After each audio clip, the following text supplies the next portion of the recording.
Happy Boxing Day to Nigerians, both at home and those in the diaspora. Wherever it is you are reaching us from, happy holidays, ladies and gentlemen, and welcome. This is Enterprise Friday, reaching you from Enterprise Television from our corporate headquarters in Lagos State, Nigeria. I am Henry Igwebiki. Today would be very interesting, because we are kicking off from our newspapers as usual, and right after that would be our main conversation for today. Do well to be part of what we do, have a say in what we say. You can find us, reach us when you visit us at enterprisetvnews.com. You may equally like, comment, and follow us on all our social media platforms at Enterprise TV7. Very soon, honored to have joining us via Zoom from Lagos State, Nigeria, is veteran journalist Emeka Madunagu, journalist, public affairs analyst, and a development communicator. Thank you so very much, Emeka, for being here, and happy Boxing Day to you. Happy Boxing Day too. Yes, I'm expecting my box of gifts. Yes, definitely. It would be coming. We just hope that Santa would not be held back by lack of fuel and so many other things, logistics. We know Santa can't move around in Nigeria because of traffic. There's traffic everywhere.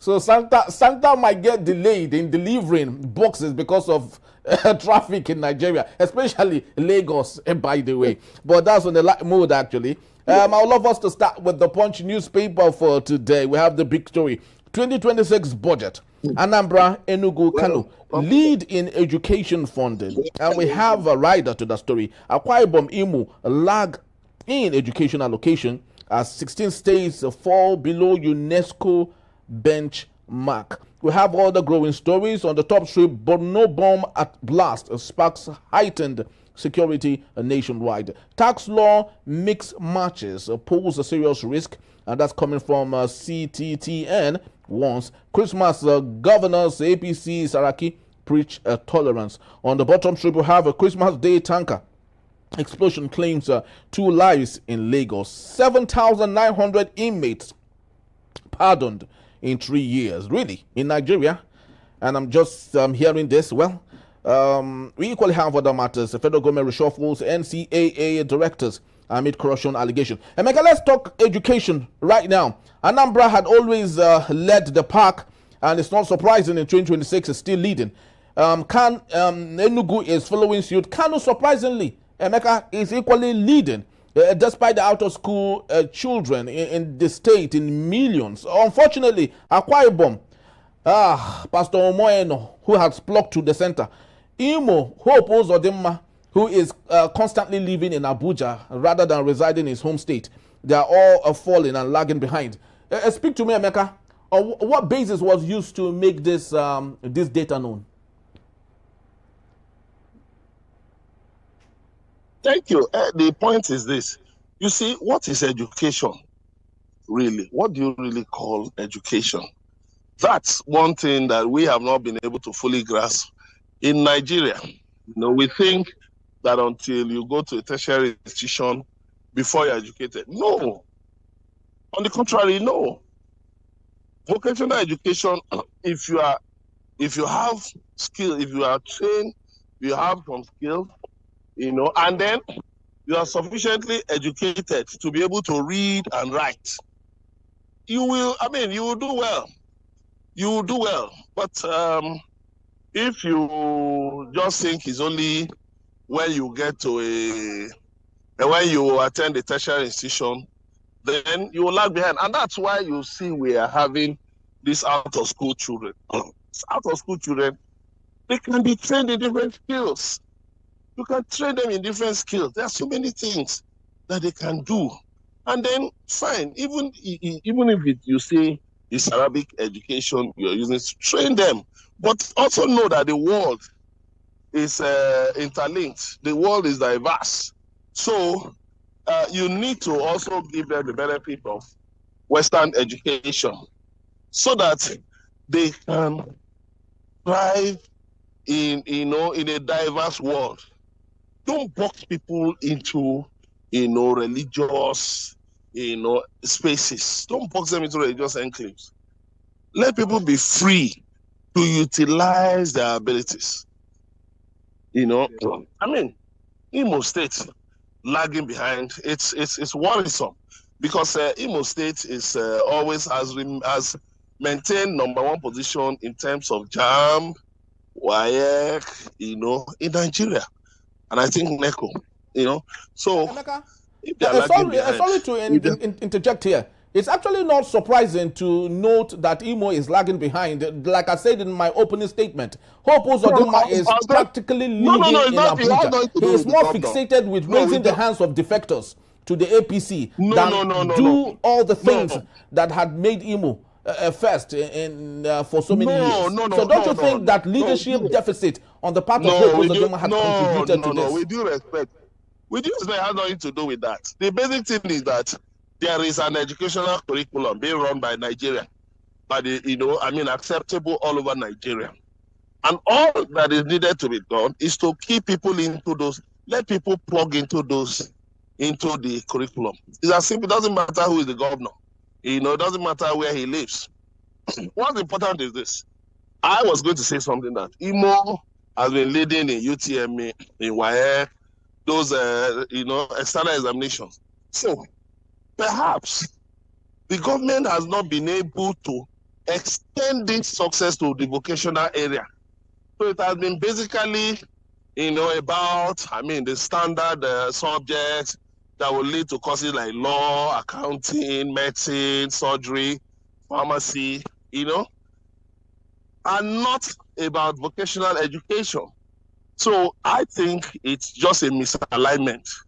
It's a misalignment, not the absence of vocational teachers. Possibly there could be the absence of vocational teachers. That might be a problem. But misalignment. So, and that is a major problem in Nigeria. We have a lot of misalignments, in many areas. Misalignments, in different areas whereby, we have lofty goals. We have lofty policies, but they are not aligned to our needs. So we believe if, let's say, we can produce XYZ number of lawyers, doctors, and all of that, then we are fine. But we forget other things too, that we'll need, production. We need people to work in factories. We need people to work in the technical areas. And those are we need a holistic educational system, not just one that caters to career, to profession. We also need the blue-collar workers, not just white-collar. We need the blue-collar workers. We need to train the blue-collar workers too. And that's very, very important. I think now that Governor Hope Uzodinma, the state government is reviving aluminum extrusion factory in Imo State, Alex, and known as Alex. I know now he will realize the importance of ensuring that there are many blue-collar workers so that it will, the state will benefit in the long run. Thank you. Emeka, it's quite important that we note some of these nuggets. But let's take a look at the northern part of Nigeria. How do you think we can better reorient that society, which had over the years believed that the Almajiri school is what they need? I do not know. How do you think we can remove the scale from their eyes to letting them know that, yes, we understand you need this, but that is not what the general society needs at this point? This is your last word. What you just said, what the general society needs at this time. Our focus has been more on white-collar jobs. So we look away from blue-collar jobs. We look away from the shop floor. We look more at, things that will take people to the managerial cadre, and so that's why we have pervasive poverty. We have the Almajiri syndrome because we can't keep children begging on the streets. By the way, begging, like position Peter B will say, you can't beg your way, you can't tax your way, you can't borrow your way to prosperity. What you need to do is to have all hands on deck. Let people be trained. Let people be trained in different skills.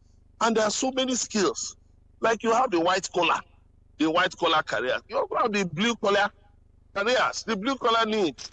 You travel to Western nations, you see somebody They'll tell you I'm a plumber. And I've been a plumber for more than 40, 50 years. And I'm proud of it. And guess what? This guy has a PhD. This guy has a PhD. But because he knows that, that technical aspect, that, there are openings in it, and there is a need. Our problem is that, we don't realize that the way to prosperity is being able to resolve your pain points. What pains are you resolving? What pains are you resolving? What problems are you solving? What skills are you providing to solve problems? So, but what we believe is that, if we just need anything, we can always bring in Indian. We can bring in Chinese. We can bring in Lebanese. We can bring in Pakistanis. We can bring in people from the West. Why are you going to build your local industries? So I think we need to do better. Thank you. So move to the Daily Trust newspaper this morning. We have on the top strip, Gbajabiamila not replaced as chief of staff, and that's coming from the presidency.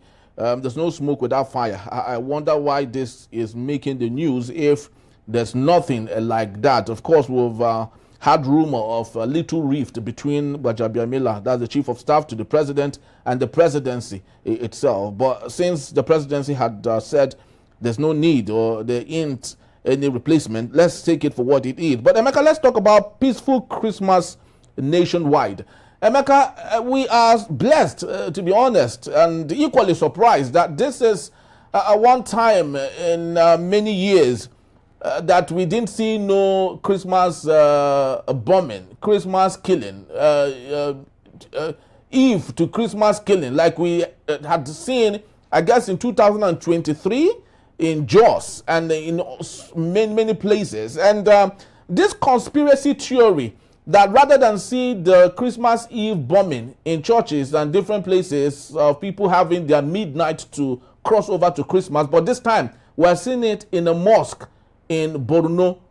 Do you believe in that conspiracy theory that they are trying to balance issues such that it won't look as if it's a target against Christians in Nigeria?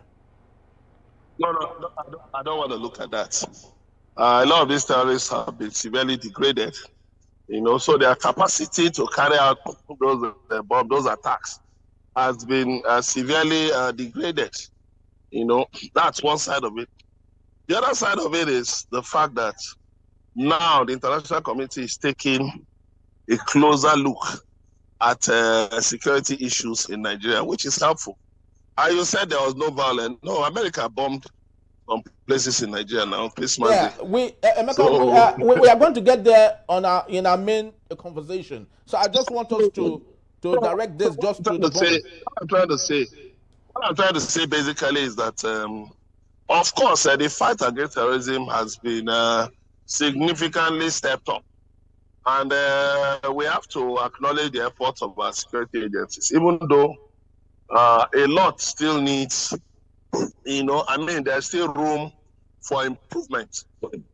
There's still room for improvements, and then again, you'll find out that over the years, political figures have been indicted, have been named, have been linked to terrorism, as sponsors, have been linked as sponsors of terrorism. The United Arab Emirates gave us a list of names. That was since 2021. What did we do with it? And a lot of these people are said to have billions of naira in their accounts. What have we done? How come we've not done anything? When we're talking about political will, it's not just about political will. It's about the fact that there are people in government, prominent people in government, who are involved in terrorism. They are sponsors of terrorists, and they're encouragers of terrorism. And I hope we'll get to the point where some of these people are arrested and put on trial. Let them be dealt with. Let them be used as an example that we cannot tolerate terrorism. And I like what the Israeli Prime Minister Benjamin Netanyahu said yesterday in a televised address, Christmas Day address. Of course, he said attacks and displacement of Christians has to stop. I know people have been saying, no, there's no Christian genocide. I said the problem is that we need to improve our education and exposure of Nigerians to international education. You see, when the leading nations of the world, want to deal with an issue, they will always frame it. They will first of all find a frame. They will frame a narrative, that sufficiently strengthens that sufficiently strengthens that agenda. And which better way than to say Christian genocide, that there's Christian genocide in Nigeria, and of course to show you, after all, some days ago, didn't you see the photograph of some 5 children or so were killed, and they were buried in mass graves? They were buried in a grave. Didn't you see the pic? Social media has helped to expose these atrocities, these killings and everything. And I don't know, again, why the Nigerian government continues to allow somebody like Shegumi to be talking openly.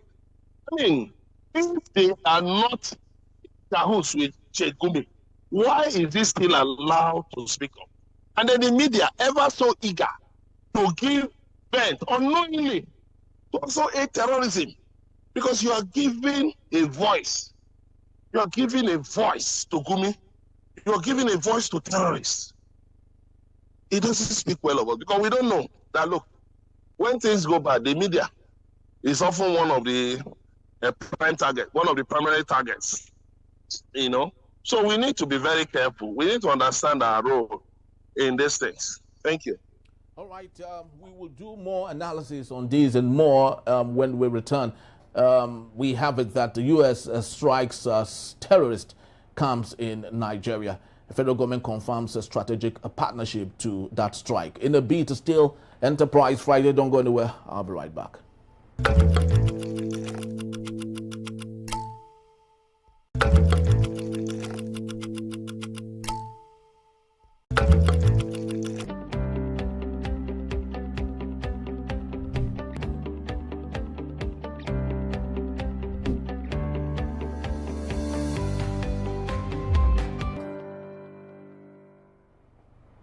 It's nice to have you join us yet again. This is still Enterprise Friday, reaching you from Enterprise Television. Let's head straight to our conversation for today. The federal government has confirmed that Nigeria is working closely with international partners, including the United States, to combat terrorism and violent extremism, following recent airstrikes on terrorist locations in the northwest of Nigeria. This confirmation was contained in a statement released on Friday by the Ministry of Foreign Affairs. According to the ministry, the strikes were carried out as part of ongoing intelligence cooperation and strategic coordination between Nigeria and its partners. The collaboration, it said, is based on established international practice and bilateral agreements that allow for intelligence sharing, operational support, and joint security efforts while fully respecting Nigeria's sovereignty and international laws. The government emphasized that protecting civilian lives remain the core objective of all counter-terrorism operations. It stressed that Nigeria is committed to safeguarding national unity and upholding the rights and dignity of all citizens, regardless of religion or ethnic backgrounds. The terrorist attacks against any group, they said, according to the statement, are unacceptable and run contrary to Nigeria's value as well as global peace and security. We have Emeka Madunago. Thank you so very much, Emeka, for hanging on. Yeah, thank you very much. Beautiful. Emeka, I watched the interview granted the foreign minister. The body language wasn't looking like someone who was excited for the strike. He said that he had had a talk with Mike Rubio and 19 minutes before the strike and another additional 5 minutes. But the look on his face is not looking like someone who is excited. He further said that this was not a strike against any religious group or a religion, but against a terrorist. Do you think we should believe what this man is saying, or is he trying to sit in the middle, not knowing where to pander towards at this point, knowing that lots of his brothers and comrades who protested in Kano that they shouldn't strike anybody because they are their brothers? What's your take on this? Thank you. Ask them who sent them to protest. You just gather some hungry people, give them 1,000 naira or 500 naira, and tell them to carry placards that they don't even know Have you forgotten the protest that happened in Abuja some time ago? When some women were asked by the media, what is on your placard? They said, I don't know. You were just giving to me. What's the meaning of what's on your placard? I don't know. So that tells you that protest business is a big industry in Nigeria that, well, that's that. Basically, of course, if you say the look on his face, didn't portray a joyful reception of the attacks, yes, it's a big indictment. I mean, you're right, it's a big indictment because you've been telling us you'll be carrying out airstrikes, but that the US have to come and carry out those airstrikes, shows that you have not been doing well enough. And then, they said that they were the ones that gave intelligence and all that to the US. It doesn't cut it. Because if you gave it, why would you give intelligence when you have been carrying out airstrikes? You say you've been carrying out airstrikes against terrorist positions. And then you still gave the intelligence to the US to go and carry out. It shows that you are not even convinced about what you are saying.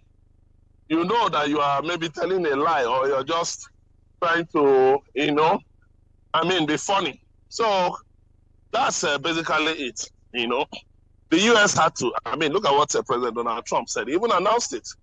He said, yes, that at his command, so and so and so has happened. Let me tell you, let me give you a little background. In around 2002 or so, the US formed the US Africa Command. And they asked Nigeria to join. Then Chief of Army Staff, Lieutenant General Victor Malu, was grandstanding that no, that how can America be asking Nigeria to come and learn how to deal with security threats? That instead, it's Nigeria that should teach America that we've gone for peacekeeping, we've gone for this and that, as if that had to do with anything. Meanwhile, Victor Malu didn't know that Boko Haram has started gaining roots in Nigeria. After that, 2002, he didn't know. So other African countries, some other African countries actually acquiesced to the US request, and they joined what was called the US Africa Command. But Nigeria didn't. They're just grandstanding all of that. Okay. And then look at in 2001, when there was this killing of civilians in a town in, I think, Plateau State. And then for that reason, the US suspended military aid to Nigeria. And that's, they refused to sell arms and to share intelligence with Nigeria. But, so you can see how this thing has built, this trajectory, formed. Because so the terrorists started building on these things. Meanwhile, if Nigeria had, for instance, agreed to join the US Africa Command, for instance, we may have had a drone base in Nigeria, even though people have been saying, no, don't have a US military base. You see all this grandstanding, a lot of this grandstanding comes, is born out of ignorance, willful ignorance and foolishness. No country can do everything all by its own. You don't need to be measuring strength with the United States. You'll be crushed. You can easily remove your president. Look at what's happening in Venezuela. If the US wants to remove Nicolas Maduro, it can easily remove him. What will it take the US to remove Maduro? So, but the thing is this, when you cooperate with the international community, you will enhance the capability of your country to react to emergent or existing threats, and then to prevent them from, escalating or giving rise to worse threats. That's a more intelligent response, But when you are grandstanding, no, we have the capability. You have the capability, and the ragtag terrorists can overrun your military bases. Huh? They can. Ragtag terrorists could come to the point of almost invading Aso Rock some years ago. Do you remember when they attacked the DSS headquarters, Yellow House, that's just behind the villa? If they could have that capability, if you were so strong, how come they had that capability? They were able to strike churches right within the Federal Capital Territory. They were able to follow a former secretary of police, ring him right into the police headquarters and detonate a bomb. And meanwhile, you have the capability. I can go on and on and on and on and on. You have the capability. All those is just foolish grandstanding. Because corrupt politicians, when you don't bring them into an issue, they now make a stronger now because they want to make money. All of those who have been talking rubbish about, when Jonathan was hitting Boko Haram, they said he was killing their brothers, their northern brothers. Of course, you know those ones were looking for money. They were looking for a share of the pie. So that if they were going to be contractors, or if government was thinking of pacifying, quote unquote, to permit the use of that word, pacifying those terrorists, then they too will have a share of the money. It's not about the people. They don't care about the people. As far as they are concerned, the people are just collateral damage. They don't give a hoot about the people. They don't care. So these are the things we must take note of. Thankfully, social media has opened our eyes, to the dimensions of terrorism. There are different dimensions. And then we now have access to information to map emerging trends and to now know how to deal with them in real time. So the bombing should serve as a wake-up call to Nigeria. You can't continue to grandstand about sovereignty. Who cares the hell about your sovereignty? Talking about international law. Listen, if you're a threat to the global community, other countries, more powerful countries, have a right to invade your country. In fact, it gets worse for you. If the US, the US has veto power in the UN. If they initiate, a resolution, of course, I know Russia, a resolution is okay to lawfully invade Nigeria, and deploy ground troops. Of course, Russia and China will, as usual, put up a show of opposing, but the US will veto. And that makes it worse. Because what it means is that they will deploy ground troops in your country. And they will stay for as long as it's necessary. And if it comes to regime change, they will remove your government. There are so many things. It's just a sequence of things.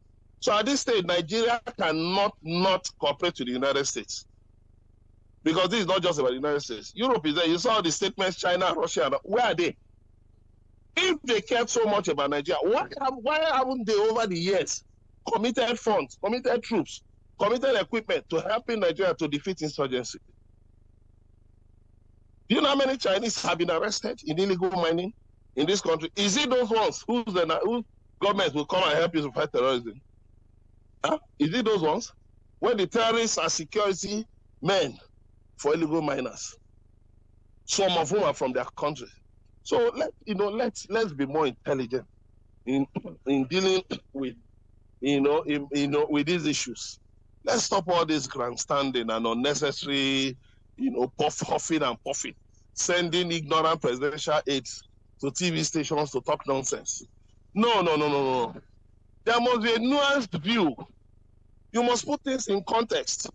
Terrorism is a danger to world peace. Look at what happened in Australia the other day. The Bondi Beach attack.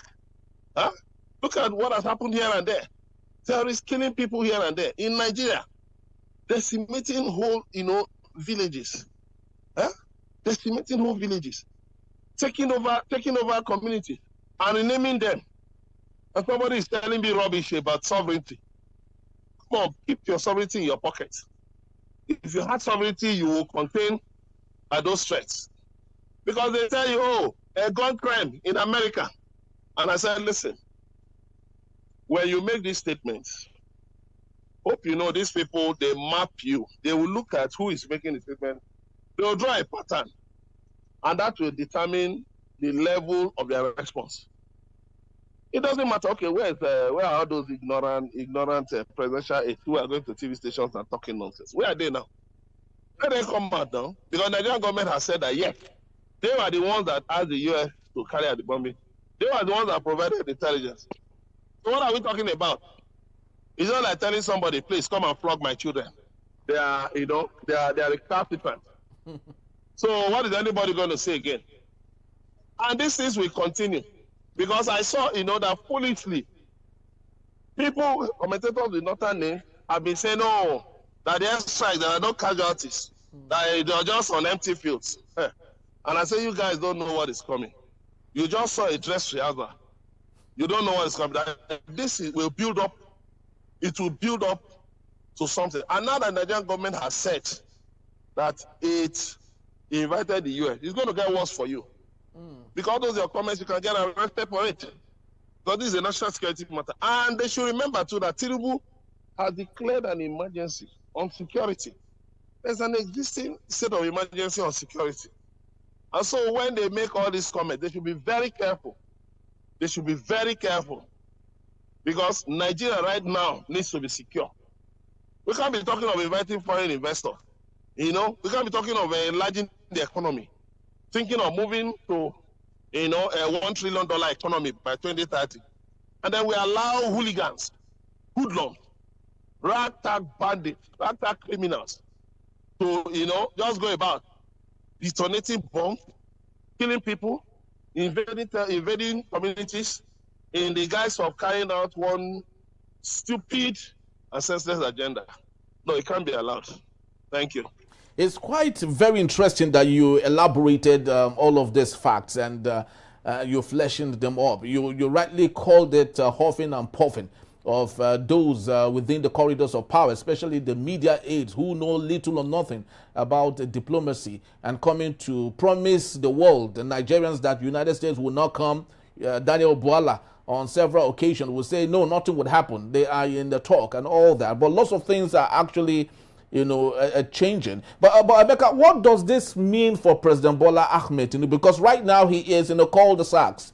He is, I love to believe, he is quite confused to some extent because he is losing grounds internationally, even within the country, and especially with the northern part of Nigeria that he had always used as an opportunity to regain back his relevance in 2027. So what does this mean for President Bola Ahmed Tinubu at this point? What it means for him is that, look, he has no choice. He has no choice but to cooperate with the United States. Because it can be escalated. It could get worse. If the US decides to make it a coalition, because look at Israel yesterday, see what the Israeli Prime Minister said. That's another partner. UK has already condemned terrorism in Nigeria. France, that Tinubu is been running around their president. Look at what they've said. Another country too. So if the US should build a broad coalition, it could get worse. Build a broad coalition. All they simply do is just go to the UN Security Council and get a mandate. They will lead it. They will lead it. If you begin to talk of sovereignty, it's all right. They will go to the UN. Look at the UN missions around Africa now. UNISCOM and the rest of them. You know, in South Sudan, in Sudan, name it, in different places. So they'll just go to the United Nations Security Council and get a resolution empowering a broad-based global coalition against terrorism with Nigeria as the focus. And that's all. Because what they will just say is that look at the Sahel running all the way from, you know, North Africa to East Africa, all the way to Eritrea. You know, running from around Burkina Faso, Mauritania, you know, Mali. And then, that the Sahel, we need to deal with terrorism and security threats in the Sahel. You know, and using Nigeria as a staging point. Then you know it's all over for you. Yeah. Because you won't have a say in anything they do. And that's it. You won't have a say in how long they will stay. And whatever other collateral damage that might result from it. So I think the implication for President Bola Tinubu is that he has allowed things to get out of hand. He should have known that when he was, accepting the offer of a Muslim ticket in 2021, you know, that if he accepted it, he will get the support of the North. He should have known what he was getting himself into. You know, and he should have rejected that bait. But because of desperation for power, he accepted it. This was a bait that Buhari rejected in 2014, 2015. Buhari rejected that bait of people even suggested that Tinubu should be his running mate in 2015. But Buhari rejected it. Because people told him that, you know, what you're going, the message you'll be passing to the international community, you know, and then look at, a Northerner rejected it, a Southerner accepted it. And then that, of course, seemingly emboldened the terrorists, you know, to go on their dangerous missions, on their destructive missions. So the thing for him is that for now, he can't do anything about it. And he should just, and the North, of course, the framing right now, the narrative is that, of course, he has brought in America to fight the North. Yes. That's the basic thing. Yes. And so all his desperation, bringing in governors from other parties to the APC, bringing senators and reps, it has failed. They've just, look, there was this story that each governor was giving $250 billion. That's money that's gone. No? You should just go and recover the money and tell the governors to go back to their parties. Because that one has failed. In fact, even needs to even talk about surviving now. 2027 is gradually looking like it won't be realized for him. I mean, getting a re-election. Getting re-elected in 2027, it's looking like it won't be realized. So that is it. So all he needs to do now is to, first of all, find a way to stay in power. Now look at the North already talking about that they will resist his new tax laws. So that is that, and then look at this bombing. And the United States will bomb, will continue to bomb. They will continue to do it. Israel has come into the fray. So is anybody's guess how things will pan out by next year? So I think he should just he should drop this his desperation for power. This is desperation for a second term. And as some rumors have it, you know, desperation for life presidency. He should drop it. Because already his losing ticket has set up the narrative.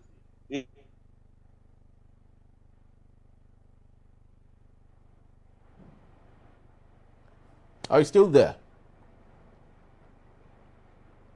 Are you still there, Mecca? Wow, that's quite explosive at this point, because you know the chicken is coming home to roost at this point, because the center is no longer holding, and these are some of the things that we keep talking about. What goes around comes around.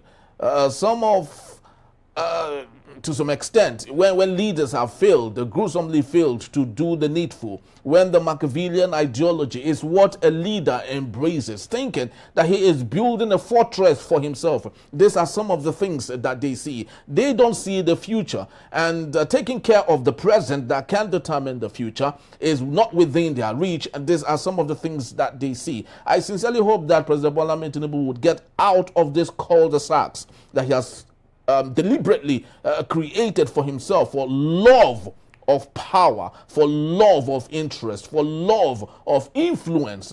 And lots of people would say, lots of pundits would say, not the Nigerian forced policy at no point. We hope things will get better.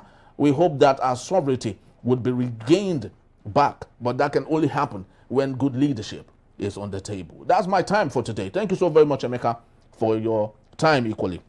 We truly do appreciate you. And we have to leave it for this now. And I'd love to say, have yourself a wonderful day. Please do well to visit us. You can find us at enterprisetvnews.com. You may equally rewatch, download, and equally share to friends and folks when you visit us at Enterprise TV7. I am Henry Igwebike. Have yourself a splendid Boxing Day. And God bless you. God bless Nigeria. I'll see you on another episode. Bye-bye.